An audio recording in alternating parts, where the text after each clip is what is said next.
Hello friends, welcome to smart online Telugu. Friends, వీడియోలో మనము Indian railway నుంచి అయితే మరో నోటిఫికేషన్ అయితే రావడం జరిగిందండి. నార్త్ వెస్టర్న్ రైల్వే నుంచి రావడం జరిగిందండి.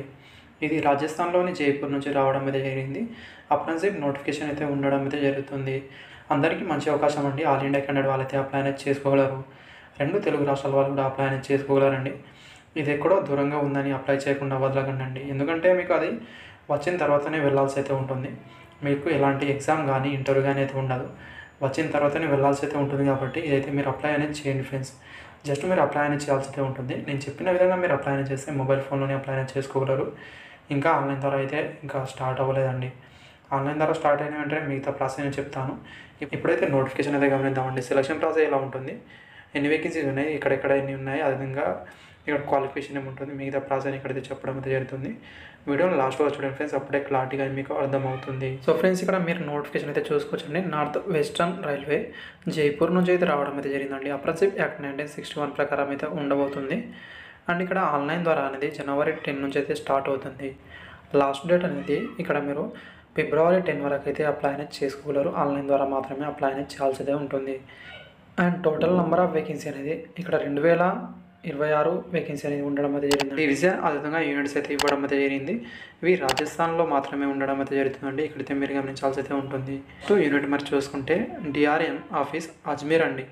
ఇక్కడ ట్రేడ్ వైజ్గా వేకెన్సీ అయితే మీరు గమనించాల్సి అయితే ఉంటుంది. నేను టోటల్ నెంబర్ ఆఫ్ వేకెన్సీ అయితే చెప్తాను. ఈ డివిజన్లో అయితే ఇక్కడ 413 వేకెన్సీ అయితే రావడం అయితే జరిగింది. అండ్ మీకు ఐటీఐ క్వాలిఫికేషన్ ఉంటే అప్లై అనేది చేసుకోగలరు. నెక్స్ట్ ఇక్కడ చూసుకుంటే మీరు డిఆర్ఎం ఆఫీస్ బిక్నూర్ అండి. And total number of vacancy 400, ఇక్కడ 23 వేకెన్సీ అయితే రావడం అయితే జరిగింది. నెక్స్ట్ డిఆర్ఎం ఆఫీస్ జైపూర్లో చూసుకుంటే 494 వేకెన్సీ అయితే ఉండడం అయితే జరిగిందండి.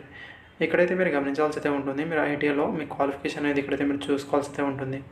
మీరు ఏమేమి చేసిన వాళ్ళైతే అప్లై అనేది చేసుకోగలరని ఇక్కడైతే మీరు గమనించాల్సి అయితే ఉంటుంది. అండ్ నెక్స్ట్ ఇక్కడ చూసుకుంటే మీరు డిఆర్ఎం ఆఫీస్ జోధ్పూర్ అండి. ఇక్కడ టోటల్ నెంబర్ ఆఫ్ వేకెన్సీ అయితే 404 అయితే ఉండడం అయితే జరిగింది. Next TBC carriage Ajmer. ఇక్కడ టోటల్ నెంబర్ ఆఫ్ వేకెన్సీ అయితే 98 అయితే ఉండడం అయితే జరిగింది. అదేవిధంగా ఇక్కడ మీరు చూసుకుంటే టీబీసీ లోకో అజ్మీర్ అండి. దీంట్లో టోటల్ నెంబర్ ఆఫ్ వేకెన్సీ అనేది 65 అయితే ఉండడం అయితే జరిగింది. అండ్ క్యారేజ్ వర్క్షాప్ బిక్నూర్ అండి. అండ్ ఇక్కడైతే టోటల్ నెంబర్ ఆఫ్ వేకెన్సీ అయితే 31 అయితే ఉండడం అయితే జరిగింది. And carriage workshop Jodhpur total number of vacancy అయితే ఇక్కడ 70 అయితే ఇవ్వడం అయితే జరిగింది. అండ్ నెక్స్ట్ మనం ఇక్కడ టోటల్ నెంబర్ ఆఫ్ వేకెన్సీ అయితే గమనించాల్సి అయితే ఉంటుందండి. 2026 వేకెన్సీ అయితే ఉండడం అయితే జరిగింది. అండ్ మీరు జస్ట్ క్వాలిఫికేషన్ ఉంటే సరిపోతుంది. ఎలిజిబిలిటీ కండిషన్ చూసుకుంటే ఇక్కడ 15 నుంచి 24 సంవత్సరాల వరకు అయితే అప్లై అనేది చేసుకోగలరు. ఫిబ్రవరి 10 వరకు అయితే కౌంట్ అనేది చేసుకోవాల్సి అయితే ఉంటుంది. ఏజ్ రిలాక్సేషన్ అయితే వర్తిస్తుందండి. ఎస్సీ ఎస్టీ వాళ్ళకి 5 ఇయర్ వరకు, ఓబీసీ వాళ్ళకైతే ఇక్కడ 3 ఇయర్ వరకు ఏజ్ రిలాక్సేషన్ అయితే వర్తిస్తుంది. నెక్స్ట్ పీడబ్ల్యూడీ వాళ్ళకైతే 10 ఇయర్ వరకు ఏజ్ రిలాక్సేషన్ అయితే వర్తిస్తుంది. అండ్ ఎక్సర్వీస్ మ్యాన్ వాళ్ళకు కూడా మీరు చేసిన సర్వీస్ని బట్టి అయితే మీకు 10 ఇయర్ వరకు ఏజ్ రిలాక్సేషన్ వర్తిస్తుందండి ఎక్సర్వీస్ మ్యాన్ వాళ్ళకు కూడా. ఫ్రెండ్స్, క్వాలిఫికేషన్ అయితే 10th లో 50% మార్క్స్ అని మీరు పాస్ అయిన తర్వాత ఇక్కడ మీరు ఐటీఐ చేసిన వాళ్ళైతే అప్లై అనేది మీరు పెట్టుకోగలరు. రిలేటివ్ ఫీల్డ్ అయితే మీకు ఐటీఐ అయితే కంప్లీట్ అయితే ఉండాల్సి అయితే ఉంటుందండి. అండ్ పేమెంట్ విషయం అయితే ఇక్కడ మీరు గమనించాల్సి అయితే ఉంటుంది. ఎస్సీ ఎస్టీ పీడబ్ల్యూడీ క్యాండిడేట్ వాళ్ళకు, అదేవిధంగా ఉమెన్ వాళ్ళకి ఎలాంటి ఫీజు అయితే లేదు. మిగతా క్యాండిడేట్ వాళ్ళైతే 100 రూపీస్ ఫీజు అయితే పే చేయాల్సి అయితే ఉంటుంది. మీరు ఆన్లైన్ ద్వారా ఫీజు పే చేస్తే సరిపోతుంది. మిగతా ప్రాసెస్ అనేది అప్లై వీడియోలో అయితే నేను ఆల్రెడీ చెప్పడం అయితే జరుగుతుందండి. అండ్ అప్లై అనేది వాళ్ళ అఫీషియల్ వెబ్సైట్లో వెళ్ళైతే అప్లై అనేది చేయాల్సి అయితే ఉంటుంది.